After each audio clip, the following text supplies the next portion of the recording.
Hey Welcome back, everybody, everyone. welcome. I'm here with Zeb Smith and Aaron Bannon. I'm Hillary with America Outdoors, and I am just here as your logistics person today. I am going to be taking care of basically running the webinar and making sure that everything's going smoothly, as well as asking questions to Zeb and Aaron.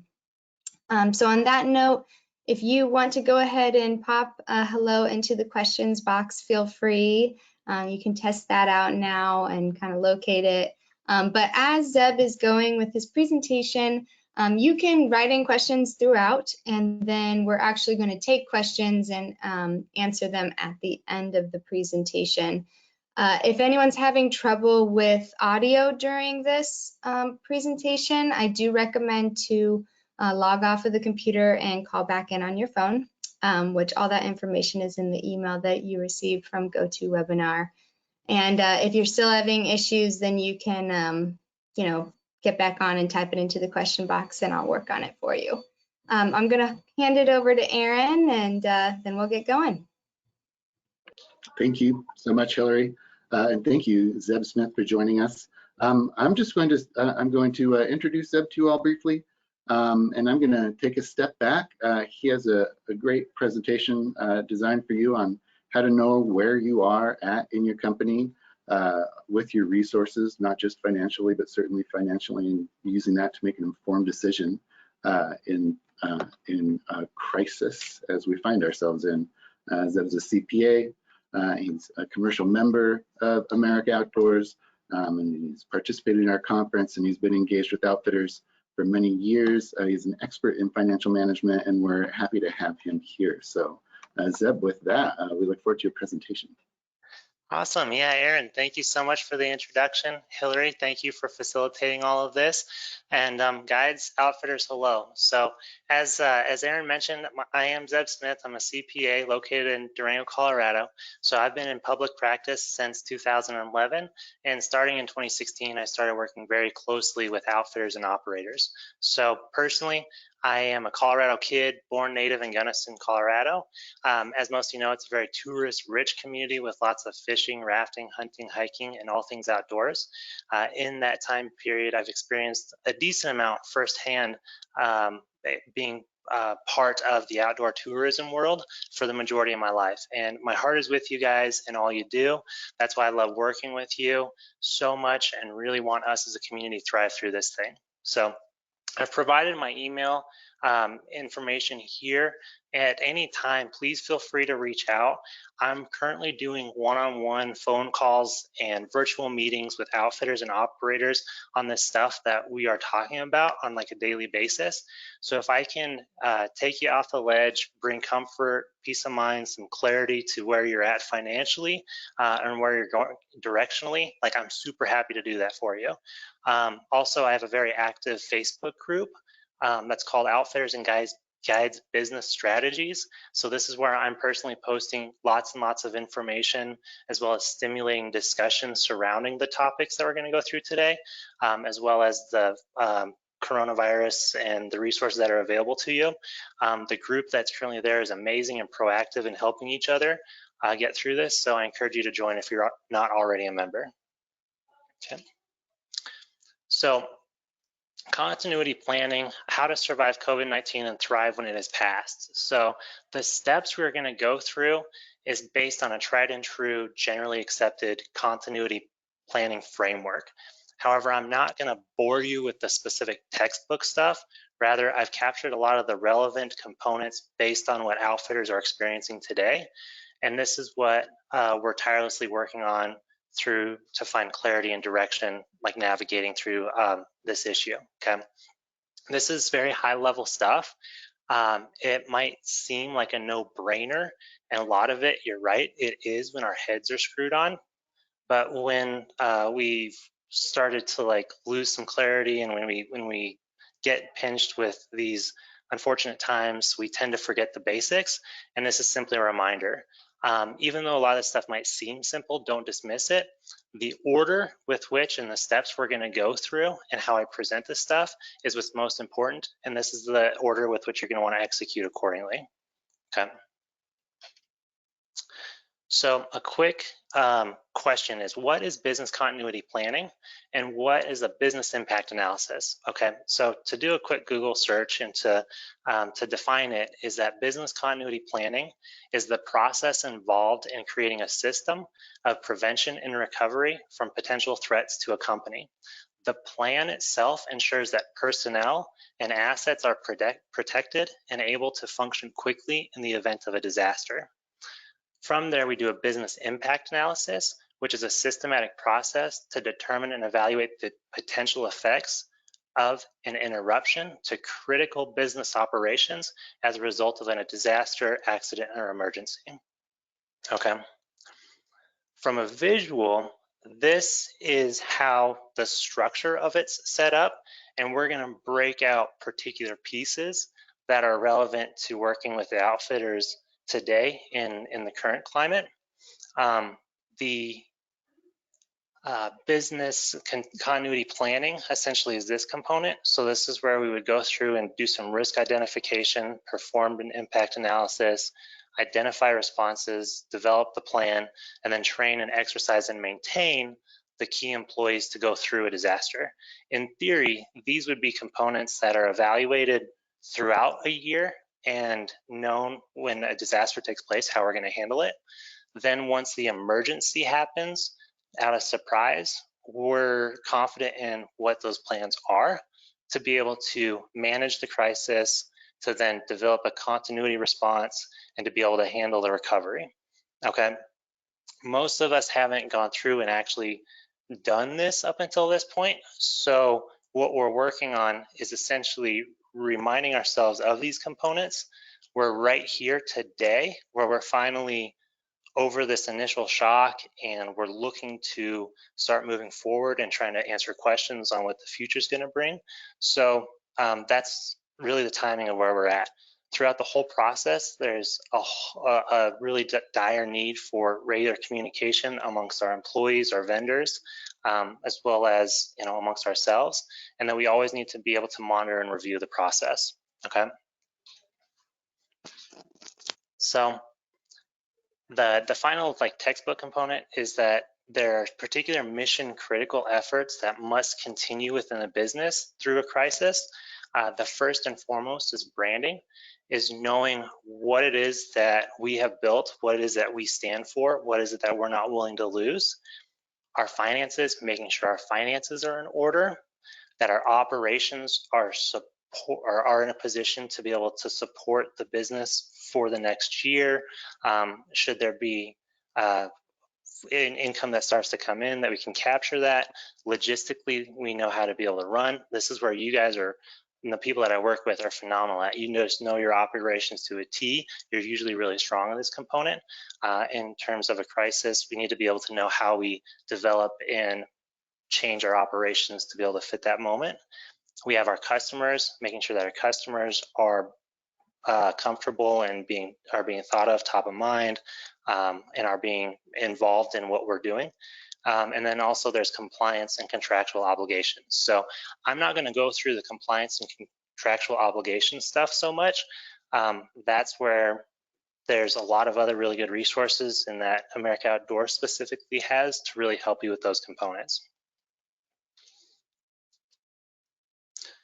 So what we're doing with the outfitters today is, in particular, we're looking at 3 individual phases within this broader business continuity planning.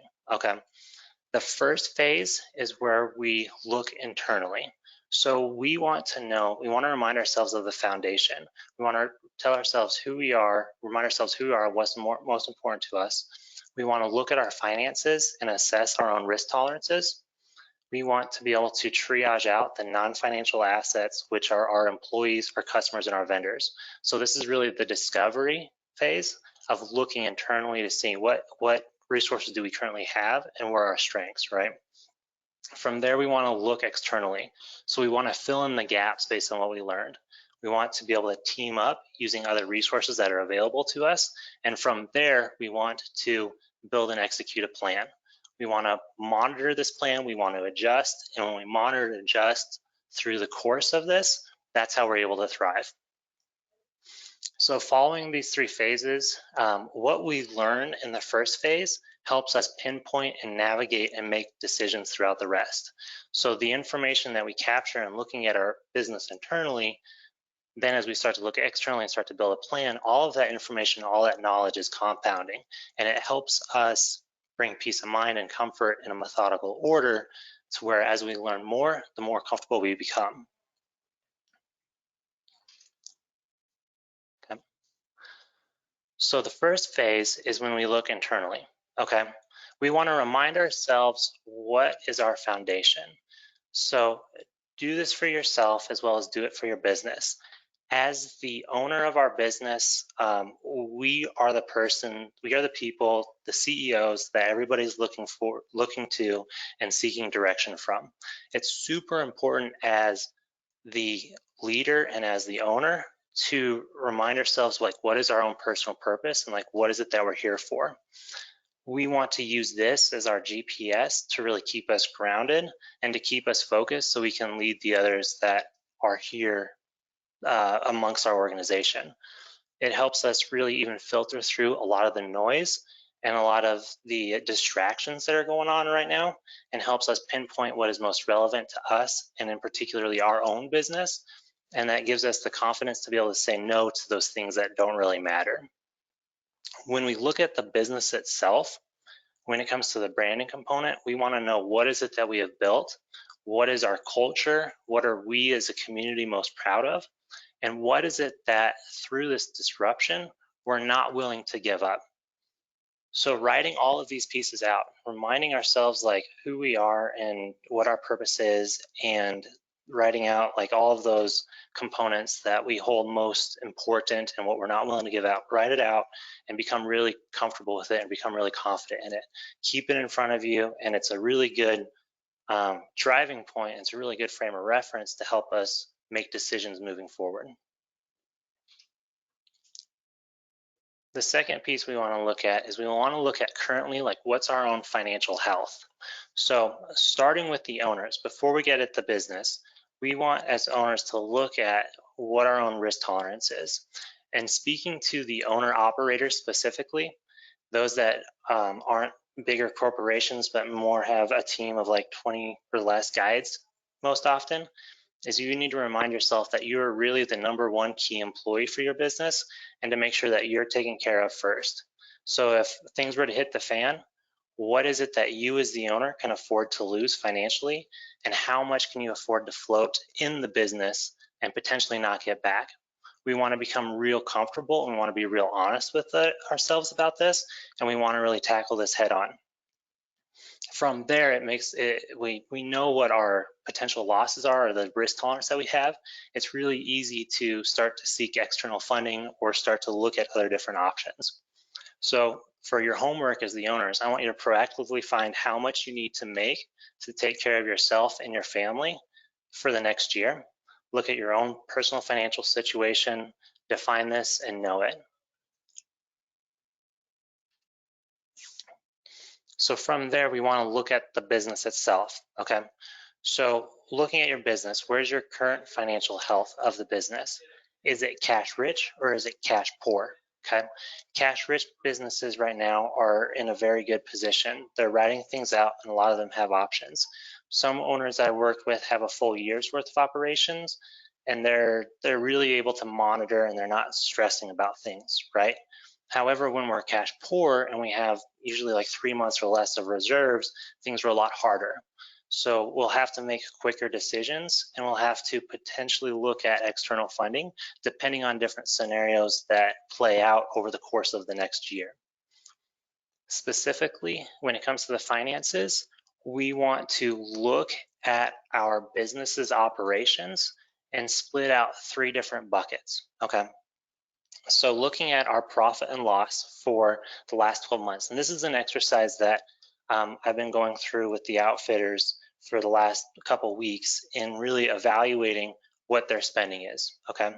So looking at profit and loss for the last 12 years, separate that out into 3 different buckets. We want to capture what is our known cost of sales. So last year when we were operating, what did we spend? What are the items that go into directly selling our trips. So oftentimes these are our guide wages, these are the transportation costs, these are the meals, these are the components that we have to deliver on when we sell. If we can separate those out and know that those are only going to impact us and our finances when we go to sell, it's a lot easier for us to start dissecting the other financial commitments of our business. Those other financial commitments are our operating costs, and that's the money to run the business, okay? Within those operating costs, we have fixed and variable costs. So the fixed costs are going to be our existing debts, our outstanding contracts that we have, being our leases, the commitments we already have with our vendors. It's going to be the customer balances, the deposits that we've collected that could potentially be repaid. It's going to be the wages for our key employees. And then it's going to be also the money that we need as owners to be able to pay ourselves to get through potentially till next summer. Okay. The other operating costs are the variable costs. So these costs are going to be the non-delivery items that are variable based on the business. The most common one that most people are familiar with is going to be advertising. It's also going to include your non-key employees, such as like office personnel or other individuals who aren't necessarily going to be employed potentially through the downside, but don't directly relate to the delivery of what we're selling, okay? If you do need a shutdown, also the other thing we want to look at is what are going to be our reboot costs for next year, okay? The other thing is at this point, we want to think about where are the other expenses that we could potentially incur that we're not thinking of already. So itemize all of these items out. Itemize out the fixed costs, the existing debts, the operating contracts, the customer balances that need paid, key employees, reboot costs, everything. What's the total? That's the amount that we need to have set up either in our own personal reserves or that we need to seek financing for to be able to open the doors next year.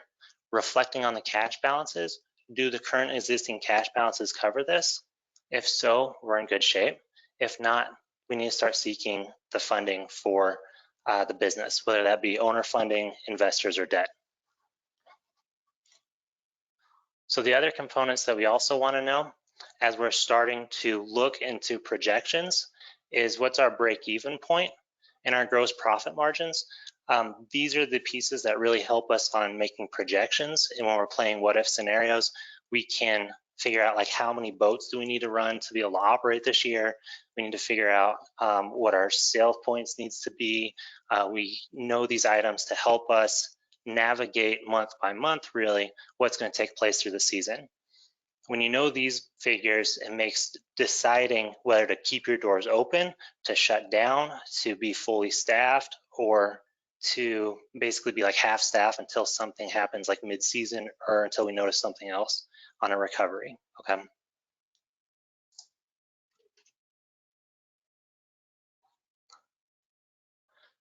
So after we've looked at our foundation, our finances, the next internal component that we want to evaluate are going to be our key stakeholders. The first key stakeholder is going to be employees. We're going to look at our customers as well as our vendors.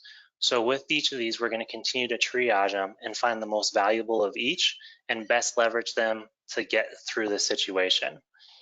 We're going to connect with the best and really leverage their strengths. In an economic downturn, depending on where you're at financially, you may end up losing some people, becoming comfortable with this idea and using the information discovered through this whole process, this discovery process, and the scenario planning and the timing of each is going to really bring comfort and peace of mind to like how we execute and how we handle each of these different stakeholders.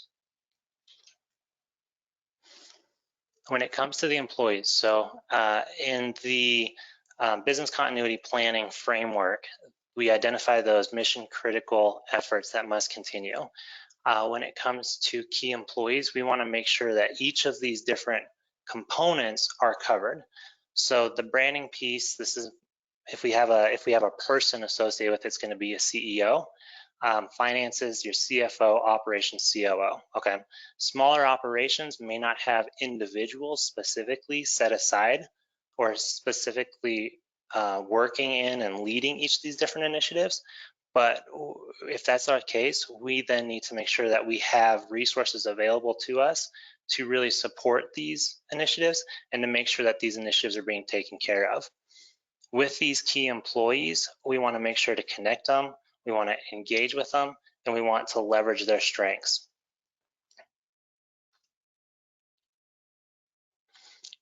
The second key non-financial asset is going to be our customers. Okay. Do not leave your customers in the dark through this process. We're going to want to reach out, and most of you have already done this. You've done a very good job in terms of responding to the initial freakouts and the requests for deposits and refunds. People are continuing to cancel on trips, and maybe we're seeing drops in future reservations, and handling those and being really open and honest with them and being transparent with them is very good. Proactively, we want to start to look at like who our top customers are, and we want to evaluate who these top customers are often and figure out where their comfort levels are and where their needs are at. We want to always be present with these individuals and continue to establish loyalty with them. And essentially, when the rebound takes place and we start to build more confidence, or the economy starts to build more confidence and people start traveling again, we as a business want to be the first organization they reach out to start traveling. So we want to be top of mind for these individuals on getting outside. The best way to do this is going to be through the standard organic grassroots marketing. So connect with your new target customers. My guess is through this rebound, the local travelers are going to be the first ones to really come out and gain confidence and want to start traveling.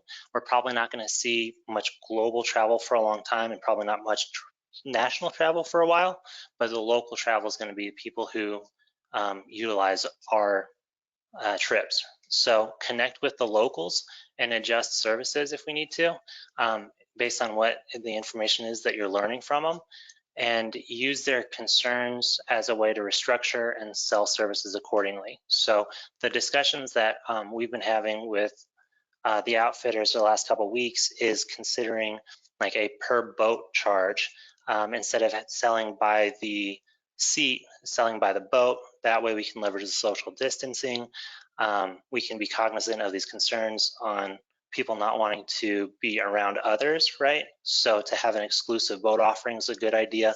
The other thing about like the local customers, if we do have employees, so I know Aaron's been staying up to date on the CARES Act, and there's a lot of financing that's in there that's available to be able to pay for your employees for equivalent of like 2.5 months. If you have free employees, we can use those employees to get out in front of our customers, get out in front of our local communities, be present with them, show them that we care for the environment, that we're doing river cleanups, that we're helping out local organizations with, like, I don't know, you can go out and mow lawns if you need to, but be present with them, because when they're seeing you and if they see you contributing, they're going to be really supportive on supporting you when this rebound takes place. So the customers and being cognizant and aware of those customers is crucial.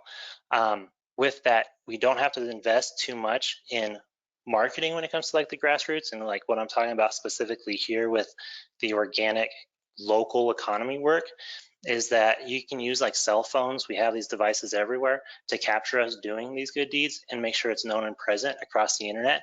There's a ton of people on the internet right now, and to be present with those individuals and to show like who you are and your values and what you stand for can be a really good way to continue to be top of mind for when this economy rebounds and when we start to recover from this.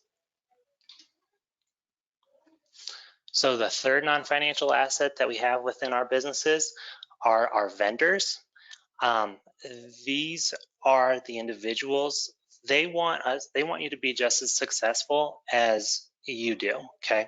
So you already have existing relationships with a lot of these vendors. Leverage those relationships, increase your level of communication with them, consider modifying your agreements and payment terms, and really start to work with them. Also, there's an ability to leverage their expertise. There's a lot of really good depth that's out there and available to help you outfitters and your businesses connect with those individuals and really make sure that you're setting up and using them to help you grow your business and also get through this and then thrive thereafter.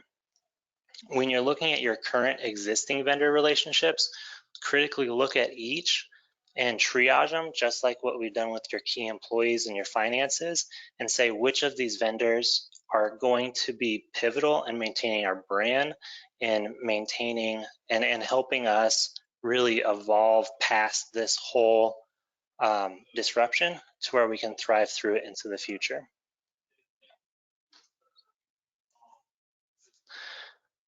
So after we've evaluated all of those pieces, so once we've looked internally, we've looked at our employees, our customers, our vendors, we've reflected on our purpose, we've set our missions, our values, and we have a lot of clarity on where we're at internally.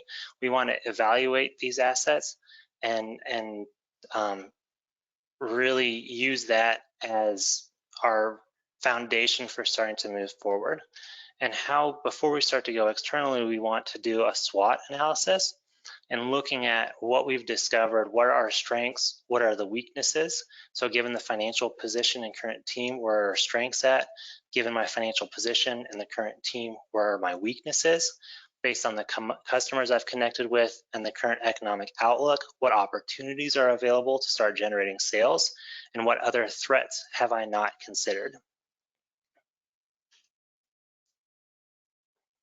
And from that, that's where we start to look external. Okay, we've looked internal, we've become really comfortable with what our institution is, where our strengths, where our weaknesses are at, and now we're going to start seeking external help. Where are the gaps? Where do we need financially to be able to sustain this downturn and to rebound as late as next summer? Where are looking at the different critical components, such as the finances, the operations, the compliance, all of that, where are the gaps, and start to find other resources that are available to you and team up with those resources.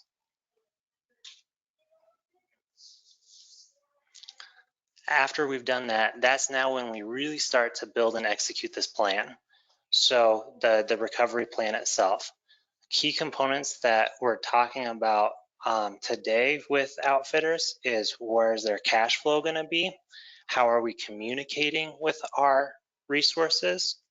And how are we staying mobile in terms of monitoring and adjusting as we continue to learn more, and especially with the changes in governments and the closures that are taking place in terms of where the virus itself is at right now and the growth of it, and once it peaks, how it's going to taper off, using all of that information to really help us monitor and adjust and move through and navigate this whole summer. So specifically, when it comes to the cash flow component, we're going to leverage what we've already learned. In the first place, we have looked at where our finances are at, where our cash flows are. We know where our cash reserves are. We know where our fixed costs are going to be for the year. We know how much as owners we need to pay ourselves. We know or we can anticipate how much we're going to have to spend to be able to reboot potentially next year. And where do our cash reserves stack up from there compared to that? From there, we're going to want to start to look at cash inflow options, whether it be financing. So be prepared to self-finance as the owner or seek that financing. All the stuff that we've been talking about up until this point, your investors and your debtors are going to want this information. So not just necessarily the financial components, but your plan as well. They're going to want to hear the story out, and they're going to want to have confidence in you and what you plan to do coming out to next year. So accumulate as much of this as you can right now and start the process if you're in a position where you need to start seeking financing. That CARES Act was approved last Friday, and there's been a lot more information that's available that you can start to apply to and start that process. cash in components is we eventually want to be able to have the customers coming in, right? So identifying and monitoring key indicators to help predict when those cash inflows are going to start coming in. The things that we look at are going to be bookings. We're going to be watching the media. We're going to be following different social groups and start to get a feel for the comfort behind when consumers are confident enough to reintroduce, to come back into the market. There are a number of experts that you can follow, like on LinkedIn, on Facebook. There's all kinds of different groups. Join these groups and really gain a pulse for what other outfitters are experiencing in your area as well as across the nation. The other way to make sure that we're really intentional behind our cash flow is to start reducing our cash out. So identifying those key employees and those key vendors that'll provide with the best return, leverage those relationships, have a game plan on what you're going to do for the rest, utilize your current infrastructure, and consider bringing back like old offerings if you need to match those customers' needs, and restructure payment plans and debts and all kinds of other cash out options to get you to potentially next summer.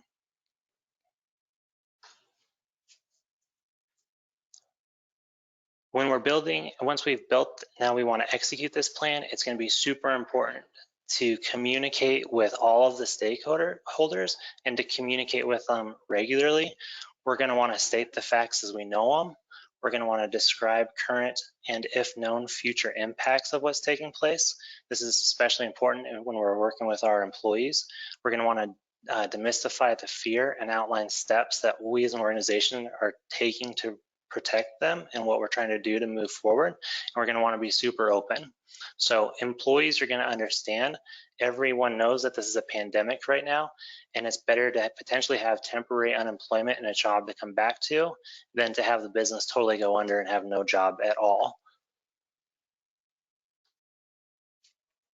And as we're executing this plan, the thing we're going to want to do is we're going to want to stay mobile. So monitor, adjust, monitor, adjust, monitor, adjust. This is going to be what's necessary from today all the way through until the rebound takes place. A really good way to handle this is to do scenario planning. When we're doing scenario planning, we want to define our scopes, the issues, time horizons. We want to define key drivers, collect and analyze data, develop scenarios, apply scenarios, and then maintain and update those.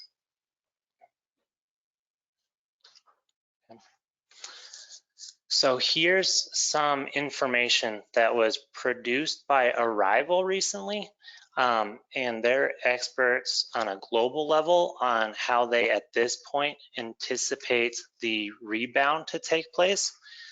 In an article, they talk about the lockdown mode, which is where everybody's in right now. After lockdown, there's going to need to be some easing, some customer easing, and like making sure that they're starting to get confident and wanting to return into the travel and into essentially spending money again. And then from there, there's recovery. So based on where their predictions are, and these are things, this is just information that's out there that we can utilize to help us plan, is the time frame on an optimistic level is that they anticipate the lockdown to last until or the optimistic is like the lockdown will end, potentially start in May, but people are still going to be in an easing mode until August, September time period. They're not going to look to even return to traveling and return to starting to spend money really again until September. And then we won't actually be in recovery until spring of next year, okay? That's the optimistic side. Now on the pessimistic side, they don't anticipate the lockdown to actually be alleviated until the middle of June. If that's the case, the easing could take place all the way until next spring, and they don't anticipate recovery to be until April of 2022. It's not the most enjoyable information, but it is stuff that like we need to absolutely become comfortable with, and this is the information that we can use to start to plan accordingly. The other stuff that they came up with is this forecasts, again, this is on a global level, so it may not necessarily consider like what your local economy is, but they've taken what the tourism industries were selling on a global side, and they had like 2018's numbers, 2019's numbers, and then what they anticipate for 2020. So what this is showing is on an optimistic side, they anticipate a decline of sales to be about a 70% drop. So they're anticipating sales for 2020 to be about 30% of what they were last year, and as low as 20%. Then by 2021, by 2022, it'll be almost fully recovered, and 2021 will be somewhere in between. So this is just information that's out there to really help us in forecasting and planning. This information is not very optimistic. However, that being the case, we need to become comfortable with these worst case scenarios. And essentially the worst case scenario is that there's not going to be a rebound until 2021. And at that point, like, what is it that, how are we going to handle ourselves accordingly? Hillary sent me a couple different options that she wanted us to do some discussions on when it comes to different sizes of businesses. The first option and scenario was a medium-sized business that has some year-round employees and many seasonal employees. Perhaps you have some reserves, but not enough to keep employees on no or low income. So you guys are looking for loans. If this is the case, we still want to go through those same processes. So we know financially where we're at. We don't have all of the reserves. Maybe we have 3 to 6 months of reserves, and we're needing to start seeking loans. So figure out what loans are available, and especially with this CARES Act, what is the best applicable to you. There are some with total relief that you may not have to pay back. So those options are really, really good. The separation of key employees is figuring out who your top managers are, and those individuals that are going to be super important for navigating the complexities of your finances, of your operations, your top managers, essentially making sure that you have enough cash on hand to be able to pay those individuals. Looking, when it comes to the other employees, looking at what's going to take place over the next 3 months, the next 6 months, the next year, to monitor where your reservations are at, to monitor where your deposits are, and figure out how you need to staff up the remainder of the other employees, and to be in front of your customers that are your key people. If you're a mid-sized business, you most likely know who your ideal customers are. You most likely know who your target markets are, and you probably have a really good pulse on how to get in front of those individuals. So you're in a good position to do some targeted marketing and to reach out to those individuals and be that first trigger, that first outlet when people are interested to get outside. The other scenario is a smaller outfit that only hires seasonally, starting in potentially May or June, and don't have so much in reserves, have a narrower season window, and don't know if they should even open up at all if it's only going to be about 2 months. So in this case, you're fortunate in that you don't have any other employees, that you're only hiring seasonal. Most likely those seasonal workers have other jobs or other income sources that they've been running with in the past. The conversations I'm having with the owners in this position is that they've already reached out to a lot of these employees, and those employees are like super ambitious and excited to get involved, and have even indicated like they'd work with no pay essentially. And just to be open and honest with them as to where the timing of everything is. The issues that we're seeing also across the nation is individual rivers are shutting down, or individual governments are shutting down, and there's like no start dates or no open dates for your particular outfit to be able to go through. You know, looking at those situations and where your unique demographic is going to be is going to more so dictate what your options would be. Because the smaller outfits don't have as much overhead, you don't have to absorb as much. But it's going to be super important to be open with those guides as to when there is an opportunity for income to start coming in and to be available for those trips that take place should the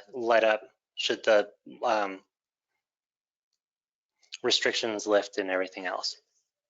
Okay. So in summary, the process and the order with which we want to handle a essentially like disaster recovery and a business continuity plan is to first and foremost look internal, remind ourselves of the foundation. Where are we at financially? Where are our non-financial assets and the strengths that we have with our customers, our vendors, and our employees? From there, we want to do a SWOT analysis to figure out where our gaps are and to be able to look externally for that additional funding, for those resources that are going to really be able to help us get through this. And then that's how we build and execute a plan, always having cash flow at the front of our mind, communicating with all of the stakeholders that are integrated within our business, and to continue to be mobile and responsive to what we're seeing on a daily basis. Well, on more of a reoccurring basis in a time that there is just so many unknowns at this point.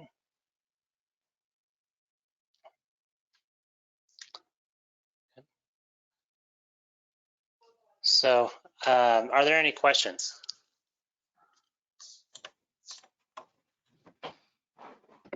All right, I am popping back on. Thank you so much, Zeb.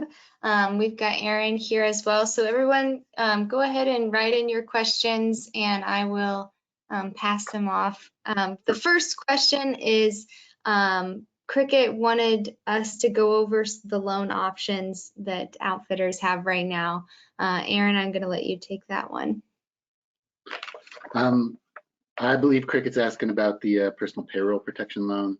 And there's another loan that's available out there called EIDL, Emergency Income Economic Injury Disaster Loan. Disaster loan, yeah, gosh, yeah, thank you very much.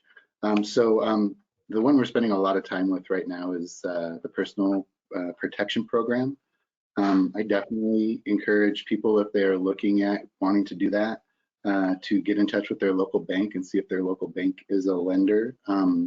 The Treasury Department has information up on their website that lending will begin tomorrow, or they'll begin accepting applications starting tomorrow. And so we can get into more about what would be forgiven under that loan and what the calculation for that would be. And I would point you guys to a newsletter that we'll have going out a little bit later today that has a lot of those frequently we put together a frequently asked questions document that gets to a lot of that. So yeah, I would encourage you to look at that. The other piece I don't unfortunately have my head wrapped around quite as well, but I hope to soon, is with an EIDL loan, I believe within 3 days of applying for it, you receive $10,000. If you take the loan, you don't have to pay that $10,000 back. So almost for every applicant, it's free $10,000 if you go through the SC website, as I understand it. Yep, you're right. And that particular loan is the EIDL one is for business owners with under 500 employees. It's the sole proprietors, the self-employed, the contractors. The loan or the application itself is like 3 minutes. I've posted these source documents and all of the resources to this Facebook group. So there's a lot of really good information that you could go through and read, as well as a video on a financial planner that released this like yesterday as to how to actually apply for the EIDL one specifically. And like I said, it takes like 3 minutes or something. It's a really good just kind of walkthrough tutorial, but all of that information too is on this this Facebook group. Yeah, that's fantastic. Thank you, Zeb, and thanks for having that out there. And we what do I want to say? We appreciate your advocacy and your outreach on that, and having taken a look at the loan application on the website, they're definitely trying to streamline the application process, so it looks a lot easier than it would have looked even a week ago.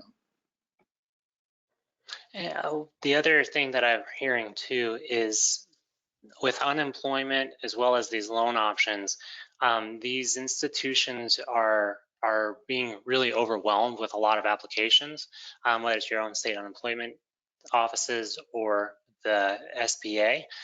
They have streamlined it.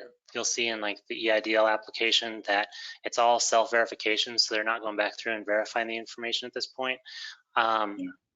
There are the one component that the video is that the video talked about that I posted to this group is saying that they're basically using your credit score to determine eligibility or not. I don't know personally if that is a full grant right away or if there are components to it that you might have to pay it back.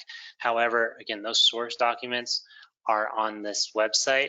I can also email them to you if you want to email me, and I'll provide you all the information that I have so far. Awesome. All right, Peter asked, can a seasonal business apply for the PPP loan?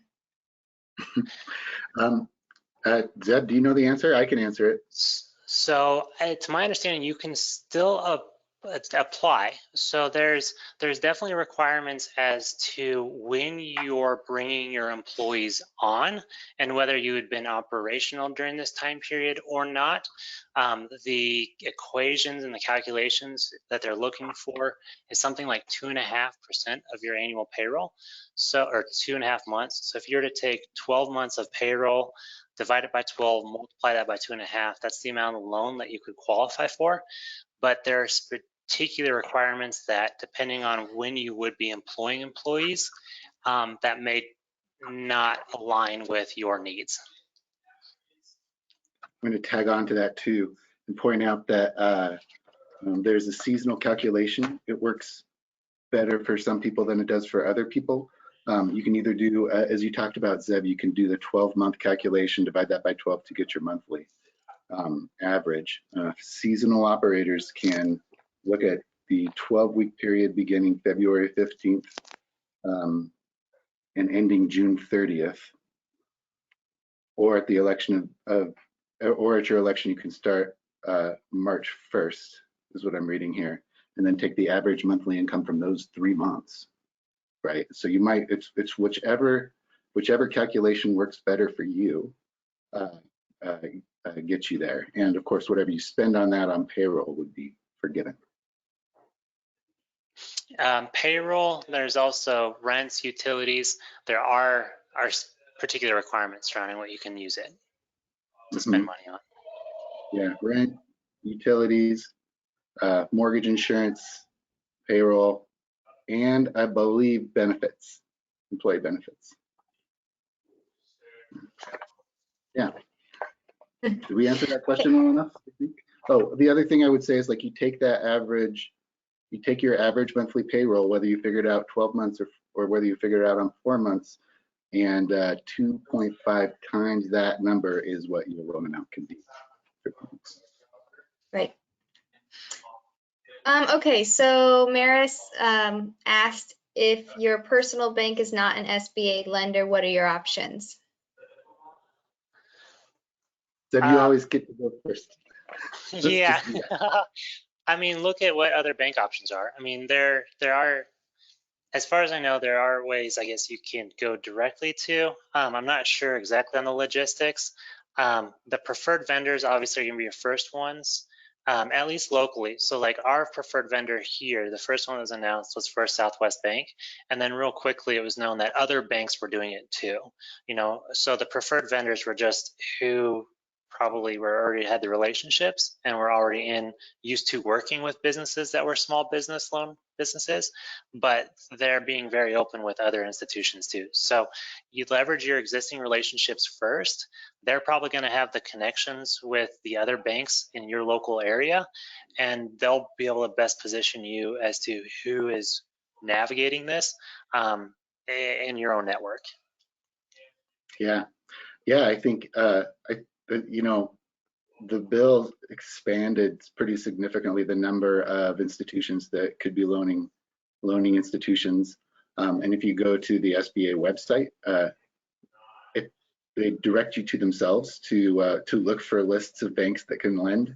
And I bet that they'll have a hard time keeping that list current with the way that banks are expanding. So certainly look to SBA.gov and see if you can find banks in your area that are lending, and just call around, because there's gonna be somebody who is, even if they're not on that list.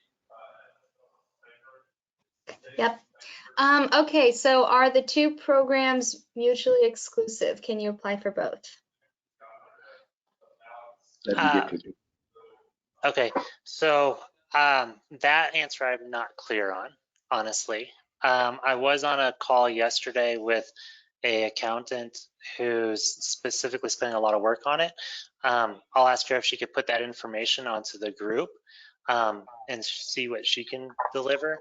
But I believe there was like a one or the other decision that we were having to make in our phone call yesterday. So I think it might be you can do the PPP or the EIDL, but you may not be able to do both. But I'm not 100% on that. Right. Yeah, I don't think people are, because in a webinar I gleaned off of, they were advising people to apply for both of them. And it would be like try to be strategic and what you have, and work with the CPA and what you have in terms of your payroll, what you have in terms of what can be forgiven, like try to leverage that PPP loan towards that, and what you want, just like a low interest loan that you know you'll have to repay, and you want a free $10,000, you should go for that EIDL loan. So that's exactly what we did on the call yesterday. Is we were looking at that particular outfit situation. We were doing projections on what we believe the different loan balances could be and the opportunity for them to be forgiven. So we really looked at the situation of that particular operator and where their seasonality was, and we looked at all those different components as to what we believed he could qualify for, and what that, not just the qualification, but what could be relieved. So that was the biggest question in yesterday's conversation, is like what amount of these loans could also be forgiven. And we built comfort around just knowing, okay, well, even if this amount isn't going to be forgiven, in that particular case, the decision was to go ahead and go with the loan. So we had the cash to be able to sit on an inexpensive financing option should it not take place, you know. So there's a lot of questions in terms of the logistics and the timing and the paying of that, but going through those scenarios with the loans itself is really important to figure out how you can best leverage your options. And then also on that too, the EIDL questionnaire, I went through it last night and I was reading through and seeing what all the questions were on the EIDL one. Is it does specifically call out and ask if you are getting funding from any of the other different CARES or relief package options. So I think that might be a option for them, or way for them to kind of minimize. I mean, I don't know. So I just don't know. But I did see that question. Good insight. Peter asks, do you have any info on the tax credit for each employee you retain? Tax credit for each employee you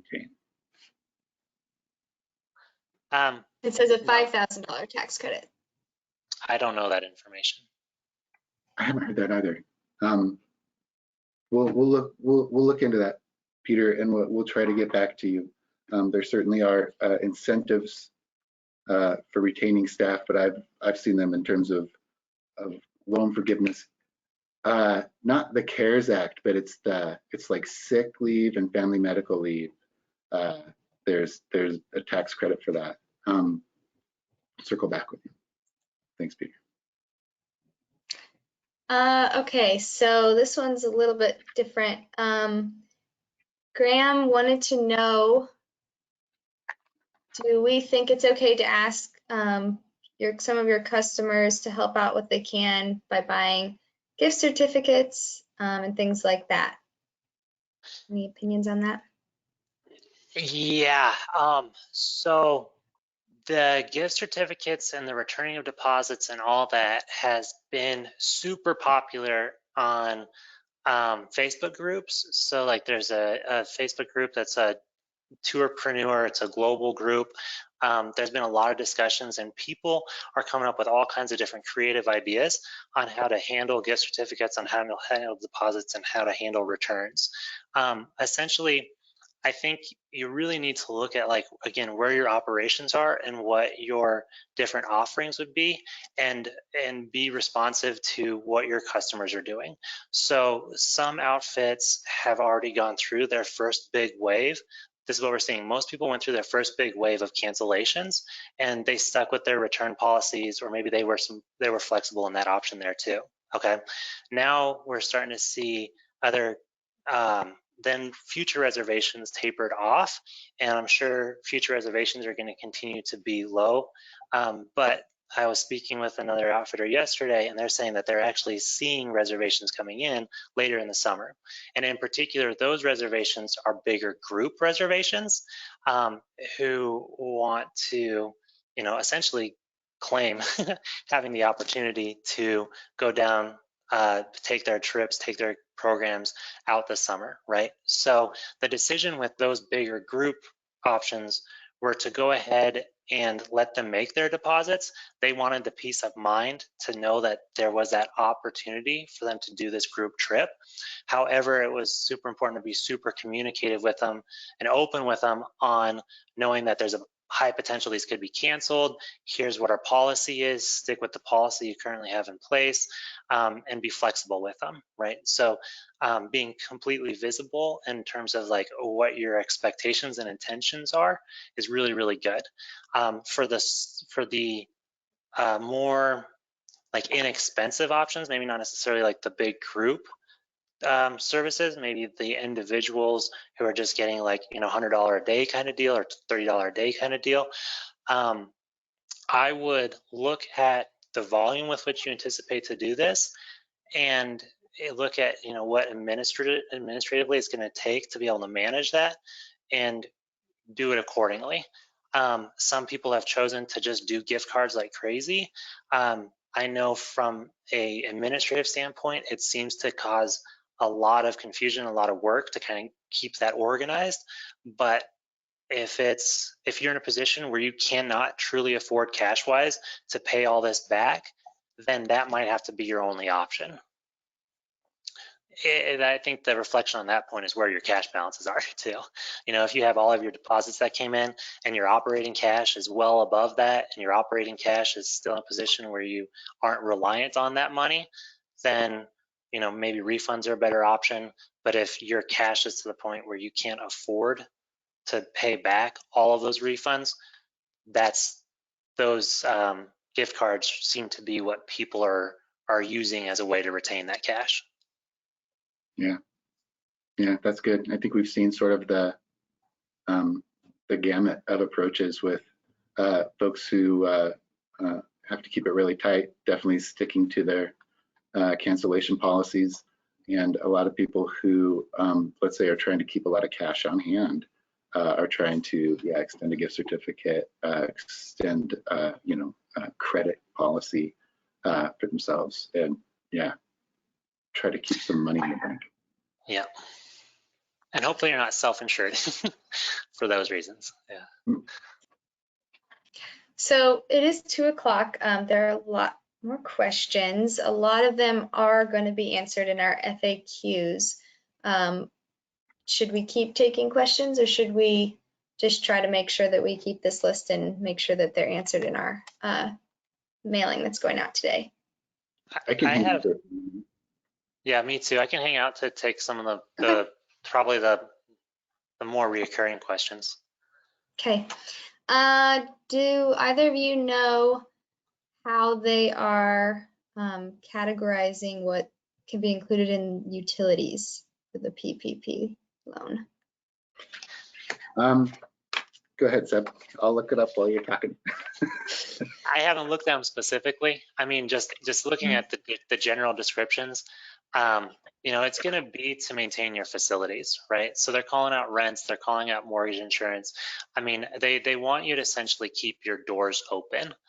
I don't know if like your cell phone they would necessarily allow, but it seems like just in general, it's pretty flexible from what I'm hearing.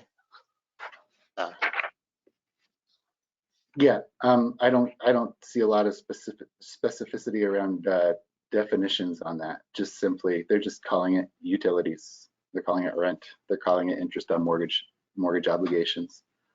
Folks are interested in payroll costs. I could get into what some of the employee benefits are that they cover, but it's what you'd expect. And generally, utilities are going to be your electric, your gas, your water, standard utility costs. Right. Yeah, Scott was asking about like insurance and permit fees and things like that that are kind of non-standard, I think. Yeah, insurance and permits fees are not generally classified as utilities. So those are going to be more of your operating costs associated with your business. They are going to be fixed overhead. Insurance specifically, I would really encourage you to reach out to your insurance brokers. That's one of those external resources that's going to be a tremendous asset for you to start to negotiating out and modifying your insurance. What was the other one, Hillary?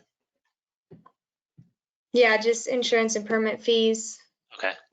Yep, and permit fees.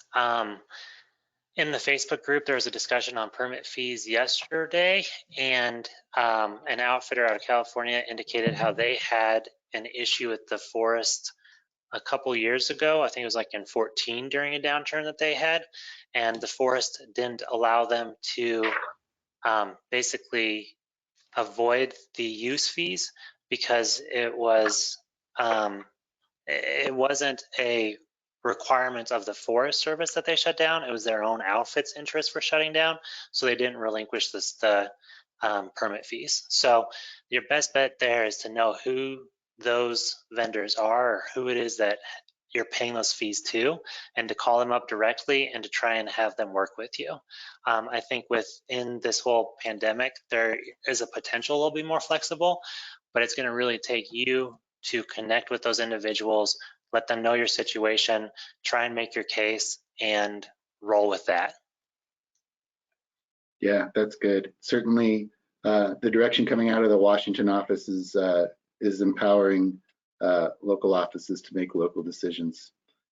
So the line officer that you talk to is going to be a good point of contact. And as a point of order, the Park Service is looking to defer fees, and I think the Forest Service is looking to forgive fees as sort of one of the few levers they can pull, and certainly defer them if folks are in situations where you send in a payment for estimated use, right? It's kind of hard for everybody to figure out their estimated use on this summer right now. So I believe they are being flexible on that too. If we're going to be, worst case scenario, become comfortable and see what your options are going to be for zero.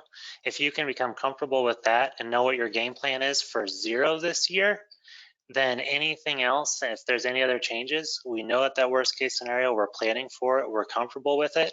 Anything beyond that is just icing on the cake, right? It's a lot easier to go and know what the worst case scenario is going to be, and then to be able to modify on top of that, versus trying to keep our head in the clouds and believe this thing's going to be good and then eventually get to the worst case scenario. That's going to be a lot more expensive, and it's going to cause a lot more heartache and heartburn. But if we can approach all this and know our answers for there not being a single sale this summer, truly think about that and really become comfortable with it, then as this rebound takes place and as we start to generate sales, it's a lot easier to navigate those changes that direction. And I think the same thing is true for figuring out what these permit uses. Gosh, I have to think that some people looking at that calculation, how long can I go making zero? How long can these loans float? These loans don't work for me. That part of that calculation has to be how long can I keep doing this? Yep, and being really honest, and that's what I opened up with, like our own risk tolerance as like as the owners, right? So it's going to be as the owners, it's going to be really you on the line and what your decision, your aptitude to be able to float this is going to be. Being open, being honest, being real with what that zero looks like, and using this year to maybe close down early and seek other funding if you need to, might be your best option. It's really going to be where are your cash reserves, where's your risk tolerance for you personally, and how can you navigate it? If you can find short-term employment potentially to be able to also, if you are in a position where you need to have income to be able to support your family or whatever else, and you temporarily shut the doors down until the rebound takes place, you find other employment, that's what you got to do. You know, your financial planners are going to be really good resources to help you figure out, you know, what it is that you can risk to lose by just trying to ride this thing out. Alternatively, if the business is doing well and if you're in a position with your particular outfit where you're not experiencing a whole lot of governmental closures or your local economy is rebounds a lot sooner than other ones, well, that's again icing on the cake, you know, to be available and to be open, to know who your employees are and to know where your guides are at, to be able to call on them when that rebound takes place would be awesome. But I mean, everybody I've talked to has been entirely against. I mean, I've seen and I spoke with everybody on the dire straits end, all the way to those that again are sitting on a year's worth of cash and not concerned at all. There's a huge gamut, and there's going to be a lot of outfitters that lose their outfits this year. But you don't have to lose it, right? You might just have to make the decision, not this year. Let's get to next year. And in order for us to get to next year, maybe we have to close this door down, find other kind of employment elsewhere, and then know what it's going to cost us to reboot next year. If you're in a position where you need to do that, you're probably not in the best position to try and ride these things out, hoping to just capture some kind of income, generally speaking. But you really need to look at and critically look at your own situation and figure out your own game plan. Yeah, thanks, Deb. Should we keep going? All right. Can you describe the requirements to have the PPP loan forgiven for a seasonal business? No, I can do a Google search. Aaron, Not why don't you take offhand. this I'm one? not the expert in that. You know, the big deal is that you employ people. So if you get the loan and then you furlough staff and you don't pay any payroll, the payroll is not going to be forgiven. And in fact, if folks have already furloughed people, or worse, I do understand that there's a program in here to incentivize you to hire them back and get them covered under payroll protection.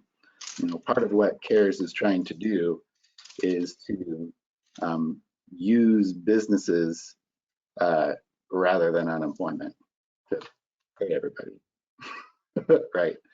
So if you hire back to 75% of your your average staff from whatever metric you're using for 2019, if you hire back to that by June 30th of 2020, then whatever that payroll is that you use can be forgiven. And the other piece would be approximately 25% more than that can forgive those other things, interest, rent, utilities. Yeah, and even doing, I mean, Google searches on this, like the amount of information that's coming out on a daily basis surrounding this is incredible. Like I did a Google search just saying PPP for seasonal employment, and right off the bat, you know, there's Treasury Gov, there's a law company, there's a community bank, and all of this was released, you know, in the last day or two. Yeah. So more people are getting more clarity and there's a lot more information. With those questions, call up the banks, call up professionals, get on Google, and even though you may not know the exact answer, just become loosely comfortable enough with your options to reach out to people who can better guide you. Yeah, I'm using the the treasury.gov stuff in the bill. Yeah, works.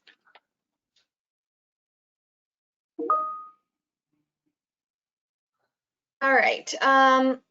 Scott asked, do we know of a timeline for businesses to receive the financing for the PPP loan? So Nothing. I've been trying to figure that out. Thank you. It's not the first time anybody's asked that question. There's sort of this tension between them wanting to get money in people's hands really quickly and what's going to be an overwhelmed government agency. So I would expect it to take longer than they start to predict. But we will get answers to you as we can. Keep an eye on the COVID-19 webpage at americaoutdoors.org. And keep an eye on our newsletters and on our Facebook group. And when stuff like that comes out, we'll certainly get it to you. And Zeb has a Facebook group. Sure, he'd be happy to get that out to you as well. Again, PPP loan timing, Google search by Lexology.com. The term of the EIDL loan is 30 years. The term of the PPP loan is 10 years. The first payment of the EIDL loan is due 1 year from the origination date plus interest, and the first payment on the PPP loan will be due 6 months as determined by the lending bank. That doesn't necessarily say when you'll be getting the money, but it does say when you anticipate to start paying it back. Google, wonderful right now, and it's spot on. Didn't answer the question. It's a question, but it got close. Let's see. For the EIDL, is anything else forgivable in that besides the $10,000 advance? So in the application on the EIDL, I mean, it just asks for the 10K. I mean, it's not asking for as far as what I've seen with the EIDL, it doesn't even ask you how much do you want. It just says, do you want to get the $10,000, yes or no? That's what I've seen with the EIDL one. So I don't know if the PPP one seems to be the one where you can calculate out and figure out what your maximum potential would be. But at least with the EIDL application, it's simply, do you want 10K, yes or no? Yeah. Huh, fascinating. And so, and in terms of loan forgiveness, if it goes above and beyond that, the only place I see loan forgiveness happening is with payroll, specifically through the PPP. I don't think other things are forgiven besides the 10K. If you get a bigger loan, a bigger EIDL loan, there's not additional forgiveness. It's just a low interest loan.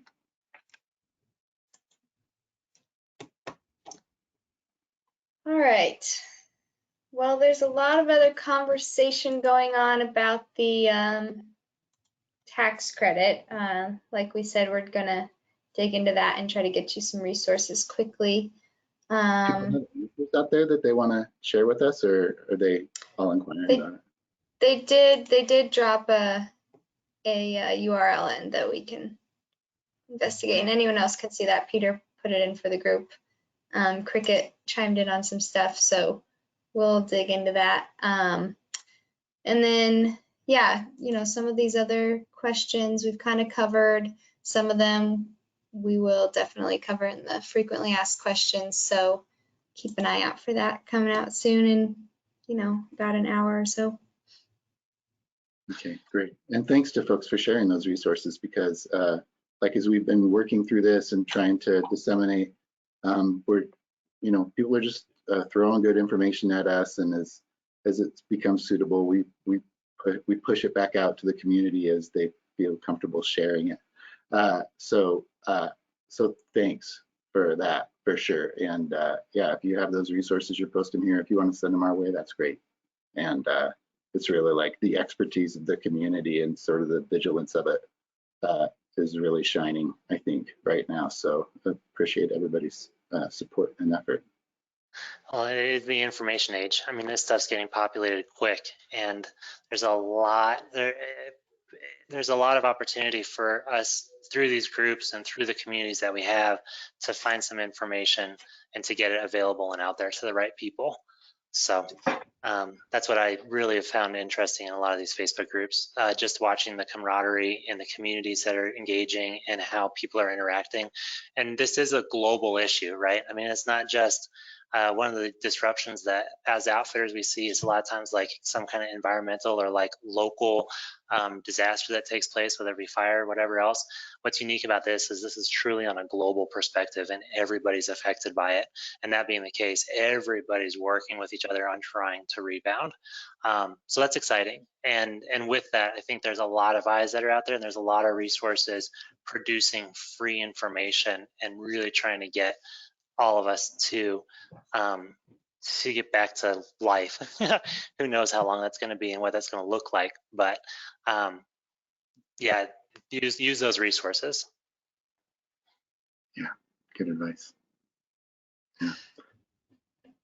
Well, Do you let's. want to ask anything else, Hillary? Or are we wrapping up?